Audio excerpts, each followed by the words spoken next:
एका गावाच्या शेताच्या परिसरामध्ये वास येऊ लागला म्हणून काही शेतकरी त्या ठिकाणी जाऊन पाहतो, तर त्या ठिकाणी असणाऱ्या गवतामधून तो वास येत होता आणि तो वास होता एका पुरुषाच्या मृतदेहाचा।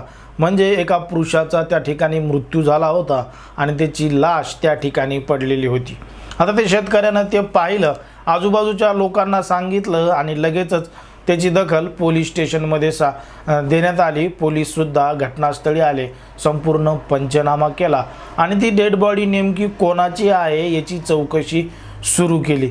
काही दिवसापूर्वी तो जो पुरुष आहे तो बेपत्ता झाल्याची सुद्धा तक्रार दाखल झाली होती। आता जो मृतदेह आहे तो पोस्टमॉर्टमसाठी पाठवण्यात आला होता आणि त्याचा रिपोर्ट सुद्धा पोलिसांना काही दिवसानंतर मिळाला आणि तपासात उघड झालं की तो जो पुरुष आहे त्याचा खून झाला आहे आणि खून नेमका कोणी केला होता आणि शेतामध्ये त्याला नेमकं कोणी टाकलं होतं, हाच मोठा प्रश्न पोलिसांसमोर पडलेला होता। नेमकं काय आहे संपूर्ण प्रकरण, कुठं घडली ही घटना, हे आपण सविस्तर पाहणार आहोत। पण जर तुम्ही अजूनही आपलं चॅनल सबस्क्राईब केलं नसेल तर लगेच सबस्क्राईब करून घ्या आणि बाजूला असणाऱ्या बेल नोटिफिकेशनला सुद्धा ऑन करायला विसरू नका। आता ही जी घटना आहे ती आहे आपल्या महाराष्ट्रातीलच अकोला जिल्ह्यामधील। अकोला जिल्ह्यामध्ये एक ग्राम उगवा नावाचं गाव आहे आणि याच गावाच्या शेताच्या परिसरामध्ये एका झुडपामध्ये गवतामध्ये एक मृतदेह पडलेला होता आणि बऱ्याच दिवसापासून तो पडलेला असल्यामुळं त्या ठिकाणाहून वास दुर्गंधी सुद्धा येऊ लागली। मग हा वास नेमका कुठून येतोय, काय येतोय, त्या आजूबाजूच्या लोकांनी जाऊन पाहिलं तेव्हा त्यांच्या लक्षात आलं की या गवतामध्ये एका पुरुषाचा मृतदेह पडलेला आहे, एका जणाची लाश पडलेली। आता हे जे परिसरातील लोक आहेत यांनी याची माहिती पोलिसांना दिली। मग पोलीस सुद्धा घटनास्थळी आले। तो जो काही मृतदेह तो पोस्टमॉर्टमसाठी पाठवण्यात आला आणि तपासाला सुरुवात करण्यात आली। तर काही दिवसापूर्वी तो व्यक्ती बेपत्ता झाल्याची तक्रार त्याच्या बायकोनंच पोलीस स्टेशनमध्ये दाखल केली होती। पण तो पुरुष कुठं गेलाय, काय गेला याचा काही तपास पोलिसांना सुद्धा लागलेला नव्हता आणि जो तो पुरुष होता मृत झालेला त्याचं वय 50 वर्ष होतं।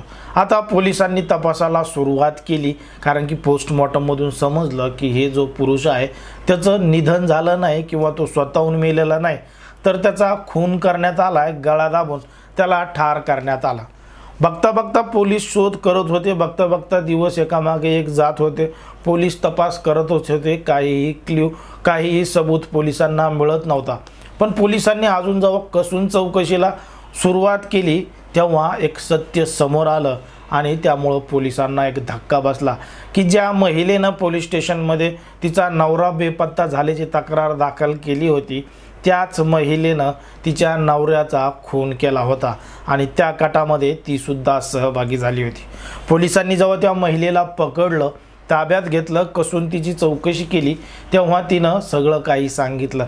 तिनं सांगितलं की ती जी 40 वर्षीय महिला आहे त्या महिलेचं एका 23 वर्षीय तरुणासोबत प्रेम जडलं होतं आणि तो 23 वर्षाचा तरुण या महिलेच्या प्रेमात पडला आणि हे दोघं जण एकमेकांना भेटायचे, प्रेमानं बोलायचे, अशाच पद्धतीनं या दोघांचे संबंध सुद्धा वाढलेले होते। मग या दोघांच्या मध्ये अडथळा ठरत होता। त्या महिलेचा नवरा तो 50 वर्षाचा होता।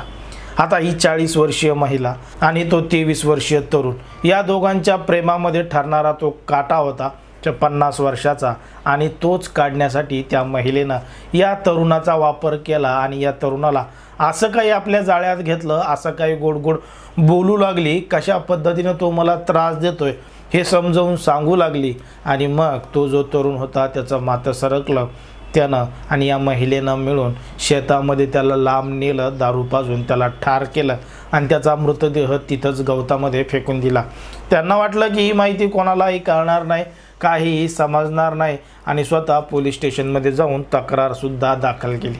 पण गुन्हेगार किती हुशार आणि चालाक असला तरीसुद्धा तो गुन्ह्यापासून वाचू शकत नाही, कायद्याच्या कचाट्यातून तो वाचू शकत नाही।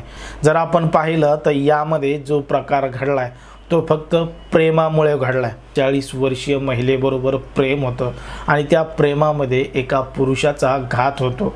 ही खरंच महाराष्ट्रासाठी एक धक्कादायक गोष्ट आहे। म्हणतात प्रेमामध्ये वय भान काही नसतं, पण अशा पद्धतीनं कोणाचं जीव घेणं हे सुद्धा प्रेमामध्ये योग्य नसतं आणि त्यांना केलेलं हे गंभीर स्वरूपाचा गुन्हा होता, टोकाचं पाऊल होतं. आता पोलिसांनी त्या दोघांनाही ताब्यात घेतलं आहे आणि कायदेशीर कारवाई त्यांच्यावर सुरू आहे. एकंदरीत या संपूर्ण प्रकरणावर आणि अशा घडणाऱ्या घटनांवर तुम्हाला काय वाटतं हे अगदी स्पष्टपणे कमेंटमध्ये सांगा. आणि अशाच पद्धतीचे नवनवीन व्हिडिओ पाहण्यासाठी आपल्या चॅनलला लगेच सबस्क्राईब करून घ्या. धन्यवाद.